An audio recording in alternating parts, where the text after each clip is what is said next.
Ellos son los discípulos. Son palabras sin sentir, sin nada que decir de ayer.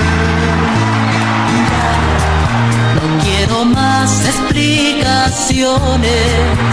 Está triste a tu palomo por tu culpa.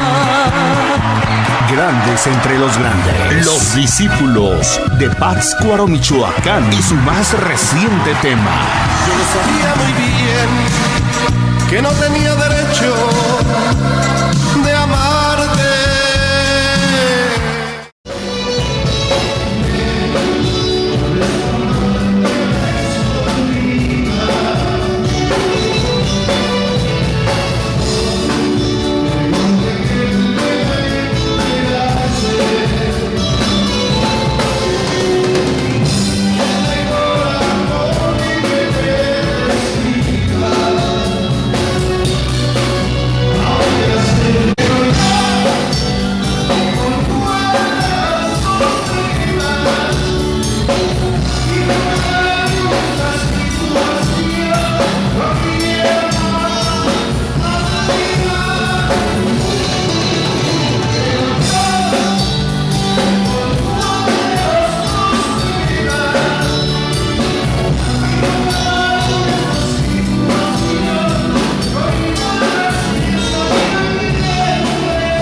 Bueno, en esta ocasión estamos con una persona, un invitado especial detrás del personaje, en la cual es un miembro del grupo Los Discípulos aquí en la ciudad de Pátzcuaro, y cual nos va a platicar todo el tiempo que estuvo en la música y que sigue estando vigente desde luego.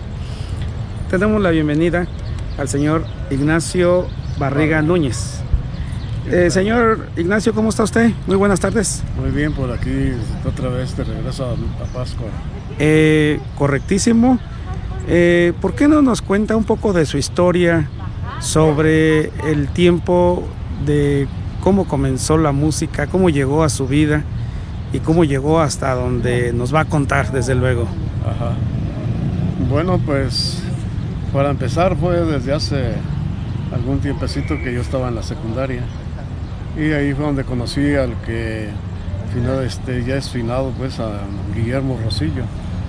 Yo tenía 15 años cuando lo conocí y él ya tocaba en un grupo pequeño que iban empezando. Y ahí lo vi tocando y ahí fue donde me nació el gusto por la música. Él tocaba la guitarra, Memo Rosillo, y tocaba en una posada en la calle. Y ahí me nació eso, el gusto por la música, y empecé a querer aprender, que duré un tiempecito para poder aprenderlo. Pero ahí fue donde inició mi gusto por la música. ¿En qué año más o menos estamos hablando, señor Ignacio? Aproximadamente en el 1971.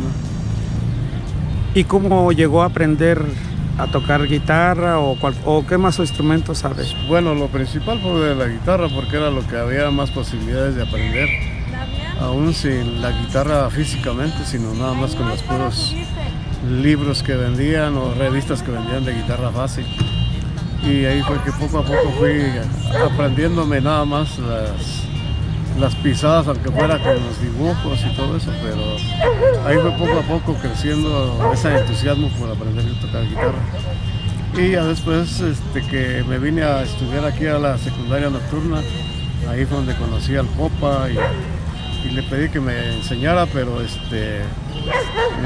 fue él quien me dijo, no, pues enseña, apréndete, fíjate, o sea, no tanto así como decir, mira, así se toca, así se hace, pero ahí poco a poco ya fue enseñándome, ya cuando vio que yo ya más o menos tenía algo de noción de la guitarra, y nos fuimos haciendo amigos y empezando a tocar con guitarras acústicas. Y aquí precisamente en la Plaza Grande, aquí en la Plaza Don Vasco, fue donde dimos nuestro primer concierto con él, ahí donde está la presidencia, ahí en el portal. Y él tocando el requinto y yo acompañando la guitarra, una guitarra acústica. Y pasó el tiempo y a él lo coloqué con unos amigos de la estación que se llamaba Grupo Guerra Civil, porque los conocía, yo vivía en la estación, en la Ibarra, y conocí a Francisco Mendieta, y él me invitó que si no les ayudaba a afinar los instrumentos, y fui porque ahí iban empezando también. Y ahí vi que ellos querían meter un organista, entonces me acordé del Copa y les dije, pues Copa, ahí está este grupo para que si quieres ir. Y ahí empezó él. No quería ir, pero al último se animó y allí que duró un tiempo con ellos, unos años, el tiempo que duró la Guerra Civil. Y yo iba con ellos a veces a ensayar, pero yo no tocaba.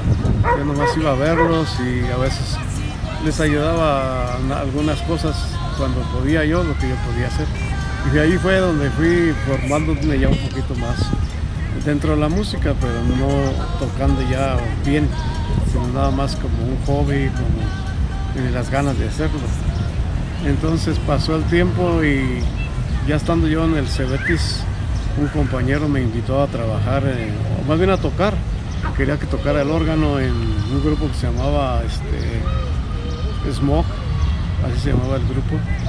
Y ahí querían que yo tocara el órgano, pero no me nacía a mí eso de tocar el órgano. A mí me nacía más lo de la guitarra. Entonces ahí conocí a Memo Rosillo y también a su hermano Ricardo Rosillo y a los demás compañeros y a Isaac y a otros. Pero yo empecé a notar ahí que estaban muy mal acomodados musicalmente, o sea que no todos tenían la misma habilidad para un instrumento que para otro. Y ahí fue donde acomodé a Manuel Rosillo en la batería, le dije, mira, mejor tú toca la batería. Rica le haya más al bajo, toca el bajo y yo voy a agarrar la guitarra. Así lo estuve distribuyendo. Y de ahí fue donde duramos un tiempecito tocando, como un medio año tal vez. Y se desintegró el grupo por algunas razones económicas ahí del que había iniciado la administración del grupo. Y yo había llamado ahí para trabajar con el órgano a Gonzalo Hernández. Yo le dije, mira, tú sí veo que tienes más habilidades para el órgano, vamos para que toques acá. Entonces ahí ya estuvo tocando con nosotros, con el grupo Smog, un tiempecito. Y cuando ya se desintegró, cada quien para su casa. Y un día me fueron a invitar Gonzalo y a Isaac Mendoza, que hiciéramos el grupo del Smog, pero ahora le íbamos a poner otro nombre, etcétera. Entonces yo no quería porque pues era invertir y yo no tenía recursos para invertir. Entonces yo apenas estaba estudiando, más bien ya tenía yo mi compromiso familiar y ya no era tan fácil para poder estar sin trabajar y estudiar. Y ya ahí fue donde empezamos. Y les dije, bueno, si se va a hacer, que se haga ahorita. Y una vez, hoy mismo, vamos a ver a las personas que dicen que nos ayudan económicamente para lo del equipo, los instrumentos y todo. Y así lo hicimos, nos fuimos a buscar si había quien nos ayudara económicamente para iniciar. Y no logramos nada, pero yo dije, ya empezamos, ahora le seguimos. Entonces yo me puse de acuerdo con Gonzalo y con Isaac. Isaac fue el que quiso comprar los instrumentos, él tenía más posibilidad de comprar los instrumentos. Y yo le dije, más bien el bajo él el bajo. Gonzalo ya tenía su órgano, su guitarra, y yo le dije, pues yo hago la bocina para poner el bajo. Y así empezamos con Sao Paulo, se le puso el nombre de Sao Paulo. Empezamos con una bocina que yo hice de bajo y 2 bocinitas que tenía yo para la voz, unas bocinitas corrientitas ahí que había hecho yo también. Y así empezamos con Sao Paulo. Duramos un tiempecito y después Manuel tocaba con nosotros también, Manuel Rosillo, Isaac Mendoza, y otro amigo que no me acuerdo cómo se llama, Gonzalo Hernández, y otro que cantaba.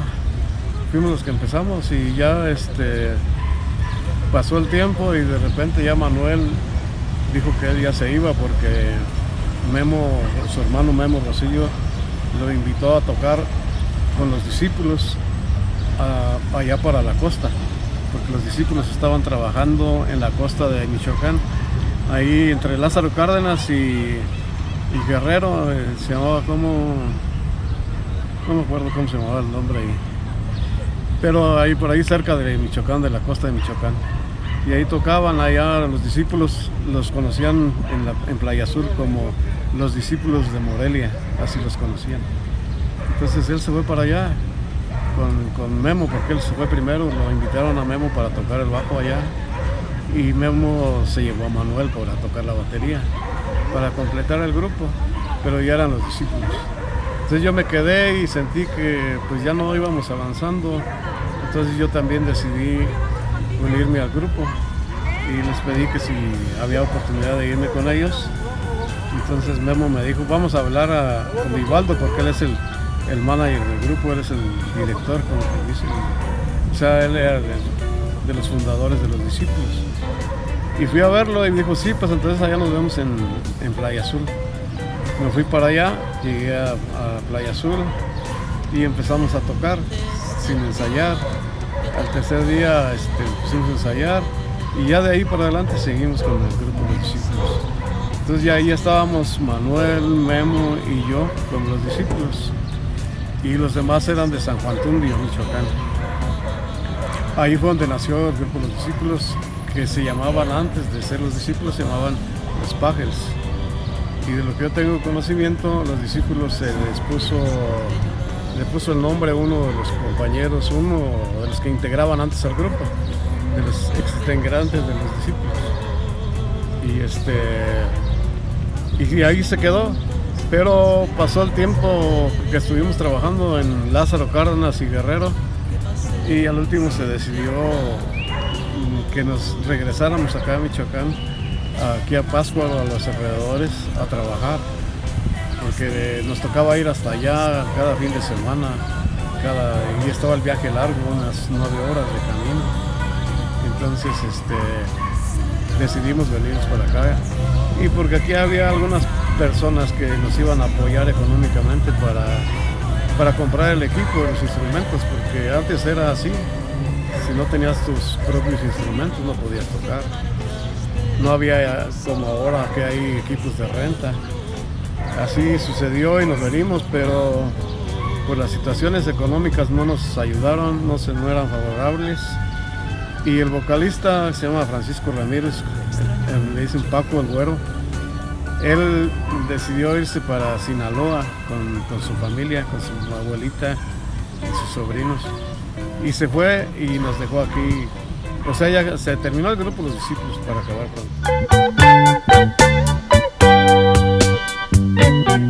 con... Regresamos aquí con una charla amena con Ignacio Barriga Núñez, integrante del grupo Los Discípulos. En este momento nos va a contar cómo llegó el nacimiento de una grabación de un LP por la RCA, que es la compañía, corríjame si estoy mal. Sí, es la RCA, por aquí está el... Ah, perfectísimo. RCA. Y tiene en sus manos el disco de acetato que grabaron. Cuéntame cómo llegó ese disco a grabarlo, señor Ignacio. Bueno, como te estaba platicando de que reiniciamos con Vivaldo a hacer el grupo, unos meses después ya pudieron integrarse de nuevo Manuel y Memo. Ajá. Y empezamos los 4 a trabajar correcto. en un bar. Entonces, para decirte cómo inició, pues Vivaldo es de los primeros que abrieron el grupo, de los creadores o fundadores del grupo. Después de un tiempo entró Paco Francisco Ramírez, que entró a cantar. Después entró Memo a suplir un bajista que se salió de los Discípulos.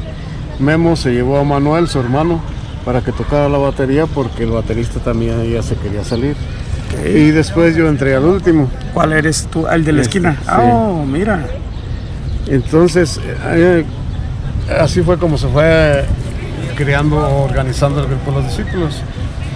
Pero después de esa pausa que hubo, que le había comentado que Paco, el vocalista, se había ido para Sinaloa, empezamos de nuevo con el grupo, nos volvimos a organizar y empezamos a tocar en un bar. Estábamos Vivaldo, Memo, Manuel y yo tocando en un bar. Y pasó unos meses y Paco decía que quería que fuéramos por él o que nos mandáramos para que se viniera. Entonces a mí me tocó ir hasta Sinaloa por él. Fuimos Manuel y yo por él hasta Sinaloa. Sí. Ahí cerca de Culiacán, Sinaloa. Regresamos de allá y fuimos a tocar donde estábamos en el bar, pero nada más tocamos en la noche. Y al siguiente día nos fuimos para Lázaro Cárdenas, porque se supone que allá había más trabajo. ¿En Sinaloa? En Lázaro Cárdenas. Ah, en Lázaro Cárdenas. Lázaro Cárdenas, en el puerto de Lázaro Cárdenas. Se supone que ya había más trabajo y había más bares y todo eso. Y pues teníamos la inquietud de ir creciendo. Entonces nos fuimos para allá. Llegando allá empezó la decadencia de los grupos porque el gobernador había cerrado los bares y todo eso. Entonces todos se trasladaron a Guerrero y tuvimos que esperar a que nos pudieran contratar para ir a trabajar allá a un bar en Guerrero. Entonces nos fuimos a Guerrero, nos contrataron por unos meses y estuvimos en Guerrero, ¿cómo se llama? No me acuerdo bien, no recuerdo. Pero allá estábamos en Guerrero. Después ahí llegó alguna persona que tenía un negocio en Uruapan y nos contrató para venir a tocar a Uruapan. Estuvimos tocando en su restaurant bar un tiempo ahí en Uruapan. Entonces aquí fue donde empezó a nacer la idea de querer grabar un disco. Y algún amigo de Playa Azul nos invitó a grabar un disco, pero acompañándolo a él, que se llamaba José Sánchez Mata, y el disco se llamaba Rigocundiana. Fuimos a grabar a Guadalajara con él, y ahí en Guadalajara nos dieron más ganas de grabar.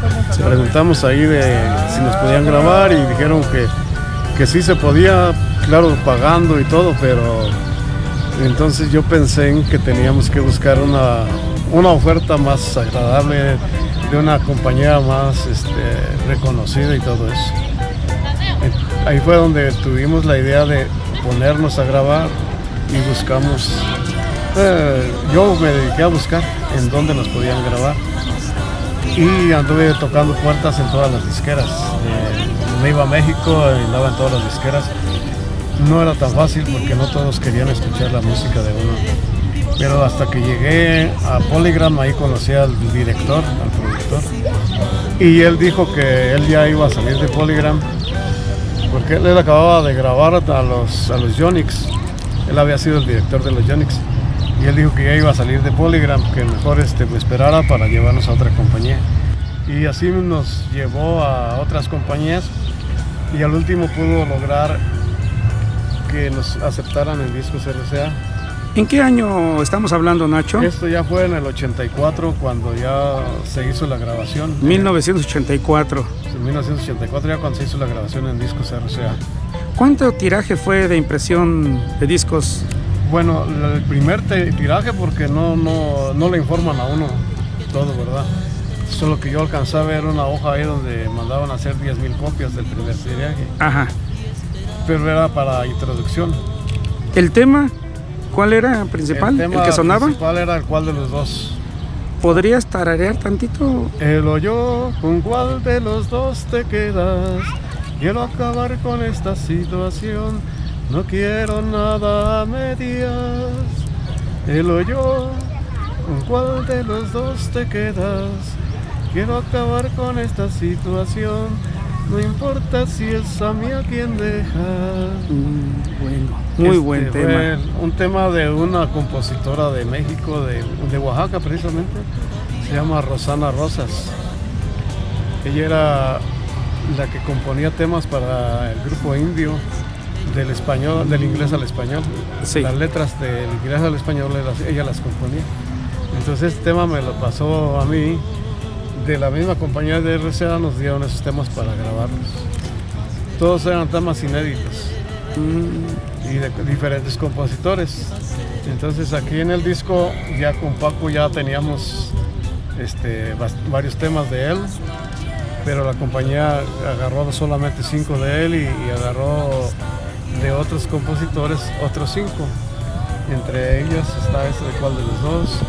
Juguete para ti, de otro compositor que ya falleció también, se llama Paul Alonso. Y otros dos compositores más, pero son temas inéditos que nos dieron para grabar. Y aquí ya empezamos a hacer los arreglos y todo.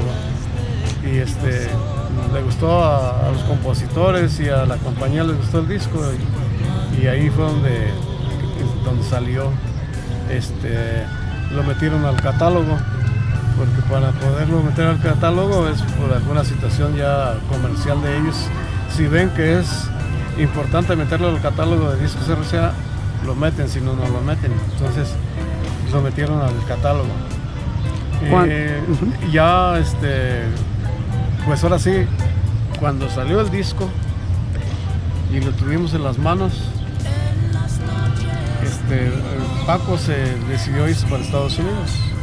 El cantante decidió irse para Estados Unidos porque tenía una oportunidad mejor con una persona americana que le decía que lo iba a llevar al éxito como a Julio Iglesias.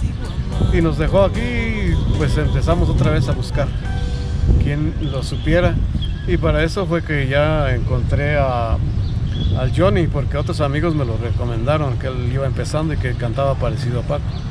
Y ahí fue donde ya tuvimos que ir empezando a hacer cambios y intentamos hacer más producciones, pero como apenas iba entrando él, no era posible luego continuar las producciones, porque tienen sus reglas las compañías disqueras de la cantidad de tiempo que deben de tener los integrantes.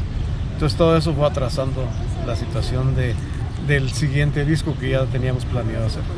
Y finalmente el disco siguiente ¿se dio o no se dio? Ya no se realizó, se quedó nada más en puras maquetas o puras demostraciones. ¿Tuvieron reconocimiento una vez que salió a la venta el disco ya en Pátzcuaro, en Michoacán o en México? Un reconocimiento que donde quiera que andaban la gente ya los podía identificar. Bueno, ¿cómo les llegó la fama, Nacho? Bueno, mira, el disco salió a finales de enero del 84. Entonces, para septiembre del 84, la compañía ya nos mandó, creo era el 30 de septiembre, nos mandó a Guadalajara, porque el disco ya estaba en los primeros lugares en Guadalajara. Y después de ahí nos mandó a León, Guanajuato, y a Guanajuato. Y hacía varios lugares, pero ya porque ya tenía renombre, ya tenía estaba en los primeros lugares, también en Aguascalientes. Y pues ahora sí no nos informaron totalmente de todos los lugares. A mí no me informaron totalmente de todos los lugares, menos al grupo, porque yo era el que me encargaba directamente con la empresa, con la compañía disquera, con el director y productor. Pero no me llegó a dar toda la información. Y ya años después fue que me informó él que el disco había estado sonando en Sudamérica, en Argentina, en varios países de Latinoamérica, pero no sabíamos y no nos dimos cuenta. Lo que sí fue que me di cuenta porque un amigo que estaba en Estados Unidos, él grabó en una radio que estaba sonando el disco allá en Estados Unidos y nos mandó una grabación que dice que estaba sonando y lo escuchó en la grabadora y se puso a grabarlo, la transmisión de la radio. Entonces, pues es lo único que tengo de antecedentes, porque pues la verdad, en aquel tiempo no había redes sociales, era más difícil todo de poder estar en contacto. Es correcto.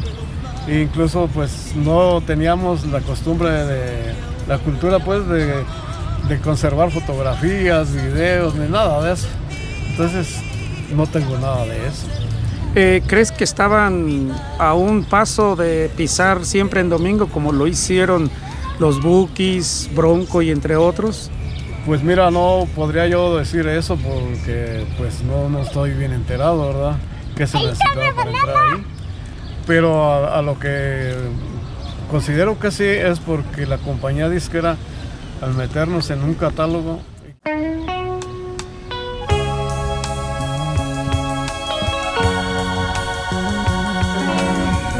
Continuamos aquí con una charla, con una entrevista exclusiva con el señor Ignacio Barriga Núñez, que nos ha estado contando sobre su experiencia en la grabación de Los Discípulos.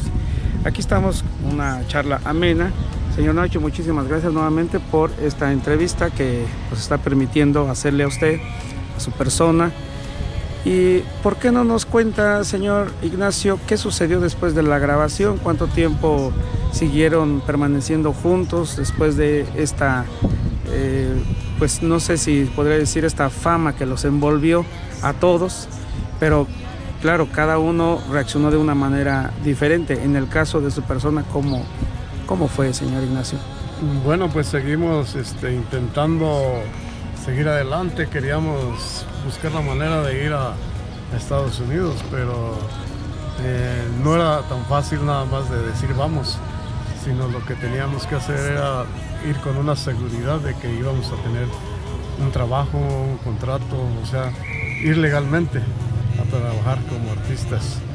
Pero pues como te digo, las dificultades que existen por las circunstancias de que hay leyes que requieren ciertas cosas y pues no conocer allá gente de los que pudieran hacer las citas de las visas y todo eso, pues no se logró.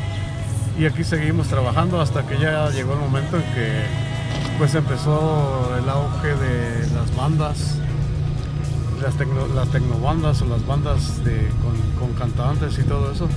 Y eso fue lo que empezó a bajar mucho lo de la música de los grupos.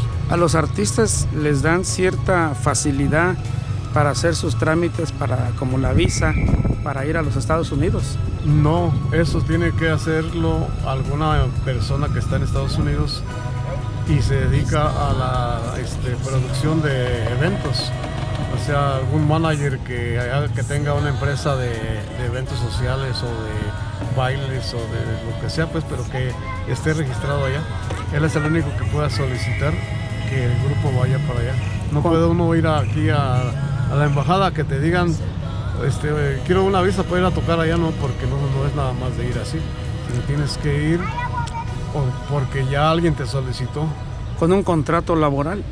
Como un contrato, pero no es propiamente un contrato laboral, pero es algo así como si fuera un contrato de una gira artística. Creí que les daban ciertas facilidades a los artistas. No es así de fácil, porque tienen sus reglas ellos, y los artistas cuando ya van es porque ya tienen una persona que responde por ellos allá. Que está gestionando. Él es el que hace la solicitud. Correcto. La solicitud de ingreso para acá, para Estados Unidos. Muy bien. Si él comprueba todo lo que le pide el gobierno de Estados Unidos, entonces mandan la cita para ir uno aquí a la embajada a que le hagan a uno la cita y todo lo que requieren ellos, ¿no? de información. Y entonces usted comenta que no se logró la ida a los Estados Unidos. No se logró por la situación esa que te digo, de que como no tiene uno contactos allá de personas que se dedican a eso. ¿Cuántos años más continuaron juntos con el grupo? Bueno, Los Discípulos. Con el grupo, con el disco, duramos, ¿qué será? Como unos 3 años. Y después ya eventualmente, pero En el 93 intentamos otra vez retomar el camino con el grupo. Iniciamos haciendo una maqueta para la grabación y todo eso, pero como te digo, la situación en ese tiempo ya fue de que había muy poco trabajo para las agrupaciones, para los grupos musicales versátiles y románticos y todo eso. Fue cuando empezó a haber mucho de la época de las bandas, y eso fue lo que le bajó a uno. Entonces va por épocas también, tiene que haber la época. Y para ese tiempo ya empezaba a haber mucho de bandas y pues hay que trabajar, hay que sobrevivir. Entonces algunos de los compañeros se metieron a trabajar en bandas y ya por eso se fue separando la idea del grupo. Pero sí teníamos todavía la intención de seguir, y esa situación fue la que nos hizo que ya mejor nos dedicábamos cada quien a lo que podíamos. Y a mí, como la gente me empezó a conocer como en el grupo, cuando sonorizaba yo era el que hacía la mezcla del grupo y ponía el sonido y todo eso, entonces ellos me empezaron a contratar para ayudarles a las bandas y a otros grupos. Y ahí fue que yo empecé a dedicarme un poquito más a los ingenieros de sonido. Sin embargo, ya en el 2013, por ahí sí intentamos otra vez retomar el camino con el grupo, pero ya en este caso ya nada más estábamos Vivaldo, Manuel y Memo, o nomás Manuel y Memo y yo, no me acuerdo bien, pero sí éramos nada más nosotros, principalmente Manuel, Memo y yo, y otros integrantes. Que son de aquí, del grupo, éramos los que continuamos en el 2013, fue Memo, Manuel y yo. Ah, perfecto. Él y él. Ah, ok. Sí, correcto. Y ya le intentamos otra vez, pero como te digo, los tiempos cambian, las modalidades cambian y es lo razonable. No es que sea moderno, sino es la moda, sino es la época en la que se está viviendo, los gustos que la gente tiene, ya sea por las publicaciones o la radiodifusión o los medios de comunicación y todo eso, que le dan más prioridad a ciertos géneros de música, tipos de música. Correcto. Y así fue que fue acabándose lo del grupo.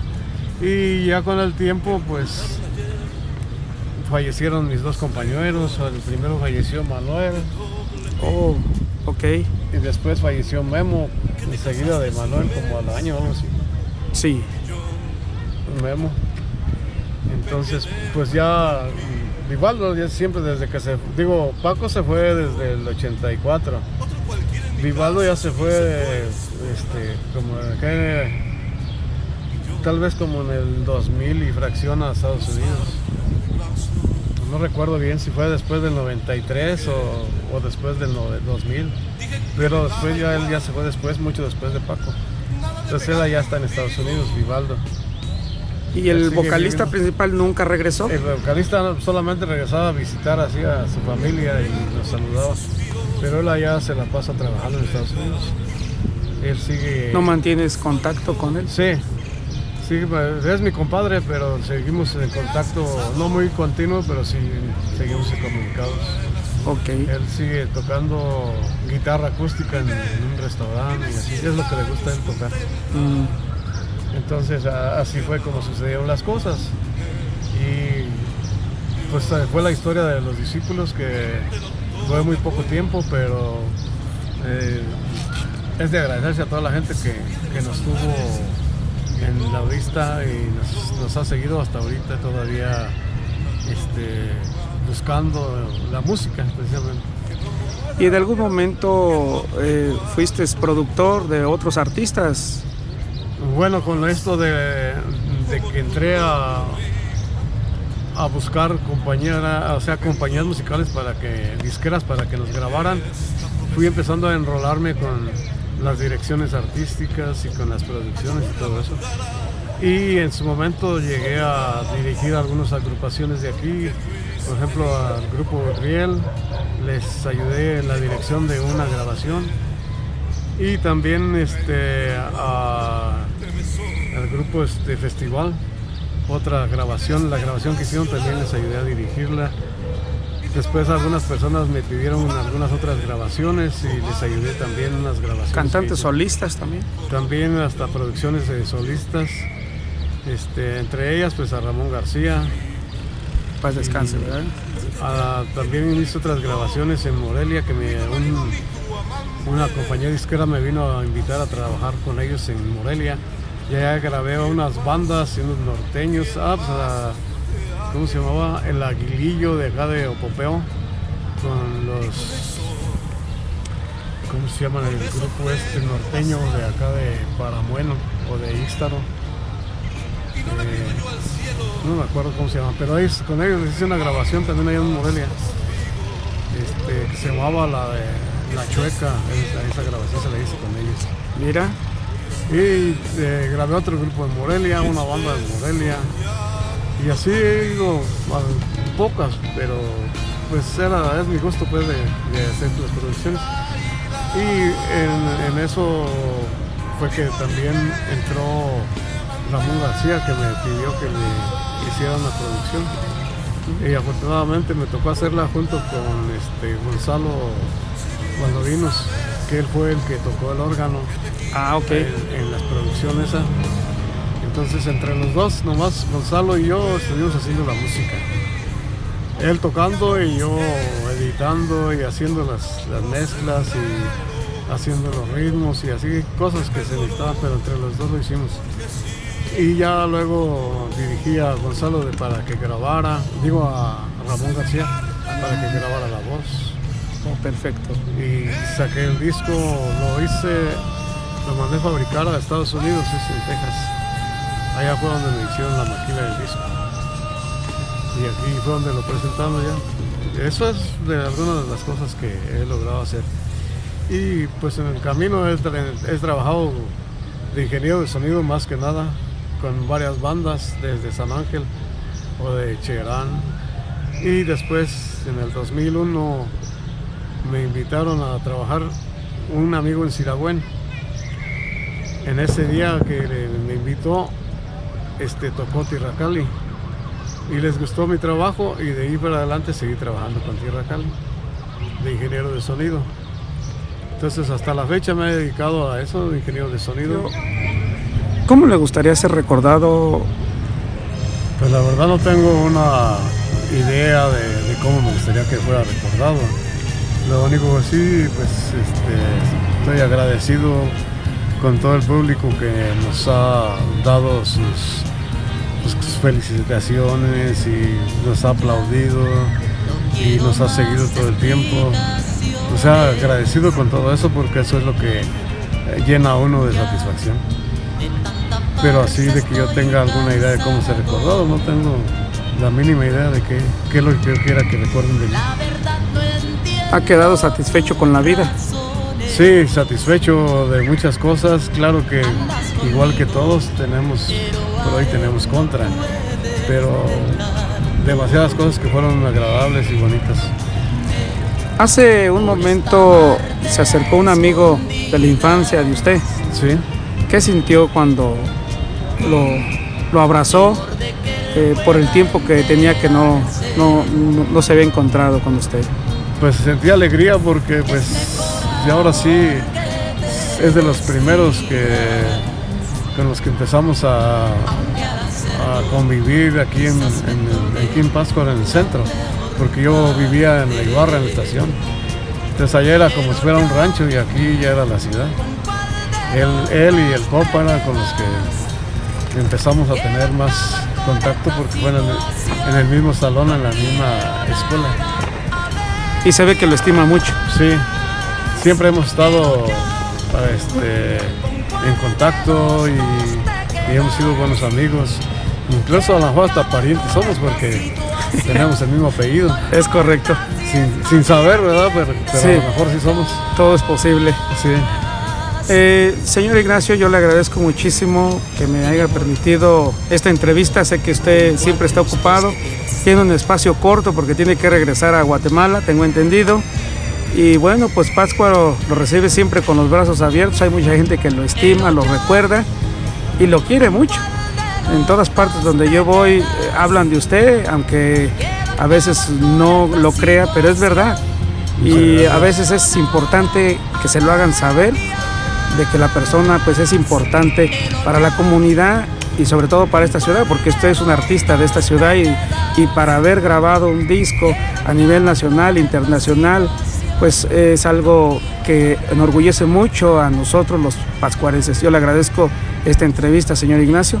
Muchísimas gracias, de verdad, y que le vaya bien en todo lo que usted haga. Muchas gracias, Omar, por la entrevista y esperemos vernos pronto, a lo mejor en otro país, porque tú también viajas por allá. Es correcto, a lo mejor un día lo alcanzo por allá, señor Ignacio, ¿por qué no? Le agradezco muchísimo. Bueno, mis estimados amigos, así nos despedimos con esta entrevista del señor Ignacio Barriga Núñez, que estoy agradecido por la entrevista que me otorgó y esperemos vernos en otro programa Detrás del Personaje. Muchísimas gracias, se despide su amigo Omar Piñón.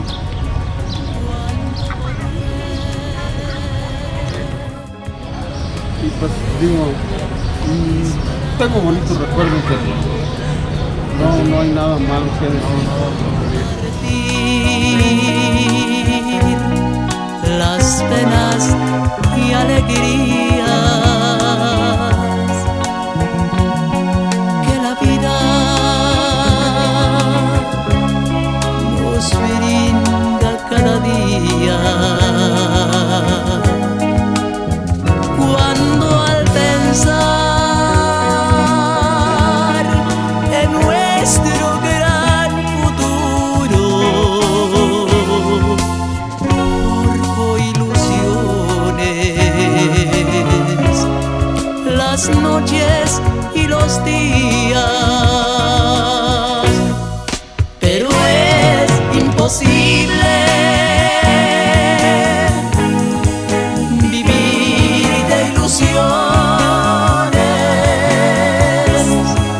esas ilusiones que todos tenemos.